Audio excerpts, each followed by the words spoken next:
आप सबने देखा होगा सुबह से एक समाचार बहुत तेजी से चल रहा है कि एल्विश यादव के ऊपर एफआईआर हो गई है। आपको जान के बड़ी हैरानी होगी कि आज का पुलिस तंत्र इतना ज्यादा लाचार हो चुका है कि किसी के कहने पे किसी के ऊपर भी एफआईआर कर देता है, बिना जांच पड़ताल के एफआईआर कर देता है। क्या ये एफआईआर किसी साजिश के तहत नहीं हो सकती है? आपको नहीं लगता कि ये एफआईआर जो हुई है नोएडा सेक्टर 49 में वो कहीं न कहीं कंस्पिरेसी हो सकती है एल्विश यादव के खिलाफ? हो सकता है एल्विश यादव की पॉपुलैरिटी से, उनकी फ्रेम से लोग जल रहे हों। हो सकता है कि इसमें बॉलीवुड का भी एंगल आ गया हो सकता है कहीं ना कहीं कोई जो उनके खिलाफ साजिश रचने वाले लोग साजिश कर रहे हों। पुलिस को ये देखना बहुत जरूरी हो जाता है, या कोई भी महकमे को देखना बहुत जरूरी हो जाता है कि एफआईआर करने से पहले उसका इन्वेस्टिगेशन होना चाहिए। वो व्यक्ति उस समय वहां था या नहीं था। अगर दो आदमी आकर के बोल देते हैं कि फलाना व्यक्ति मेरे साथ था, उस बेसिस पे कोई एफआईआर नहीं हो सकती और नहीं पुलिस को करना चाहिए था। एल्विश यादव एक बहुत ही चर्चित चेहरा है, उनकी पॉपुलैरिटी बहुत ज्यादा है, और हम सब ने देखा था कि बिग बॉस में किस तरह सलमान खान से उन्होंने एक तरह से पंगा लिया, एक तरह से मोर्चा लिया और मोर्चे पे सक्सेसफुल हो गए। तो कहीं आपको नहीं लगता है कि जो पूरा बिग बॉस का समीकरण था उसके वजह से भी इनके खिलाफ साजिश हो सकती है? चार आदमी अगर आके बोल दे कि मैं प्रधानमंत्री के साथ बैठ के कुछ काम कर रहा था, तो क्या प्रधानमंत्री के खिलाफ भी एफआईआर लिख दी जाएगी?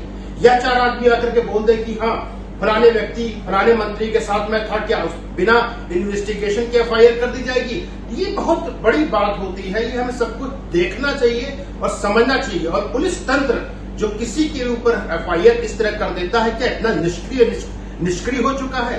क्या कोई चार आदमी पकड़े जाते हैं या नशा करते हुए पकड़े जाते हैं या विदेशी लड़की पकड़ी जाती है तो किसी के खिलाफ भी एफआईआर कर देते हैं? ऐसी कौन सी पार्टी है देश के अंदर, ऐसी कौन सी पार्टी है जो पब में होती है जहां पे विदेशी लोग नहीं होते? हर जगह पे विदेशी लोग होते हैं। आप दिल्ली के किसी भी पब में चले जाइए, आपको लाइव दिखाते हुए रशियन लड़कियां मिलेंगी, विदेशी लड़कियां मिलेगी। तो क्या वो सब अश्लीलता कर रहे हैं? या अश्लीलता किस तहत आता है? अगर आपने पब का लाइसेंस दिया या लाइसेंस या कोई पार्टी चल रही है, गुप्त तरीके से चल रही है, तो पुलिस को छानबीन करना चाहिए किसी के खिलाफ भी एफआईआर करने से। लेकिन आजकल पुलिस तंत्र तो ये हो गया है, आप आइए किसी के खिलाफ भी कुछ भी बोल दीजिए और उसके बेसिस पर एफआईआर हो जाएगी। पुलिस लगता है निष्क्रिय हो चुकी है और उनके ऊपर जो लगाम है वो हट चुकी है। सोचने वाली बात है, एक युवा जो इतना चर्चित है, एक युवा जो अपनी मेहनत से इस स्तर पे पहुंचा है, एक युवा जो सलमान खान ऐसी हस्ती के साथ एक तरह से मोर्चा लेता है, उनको कहीं ना कहीं झुका देता है, उसके खिलाफ साजिश तो नहीं हो रही है?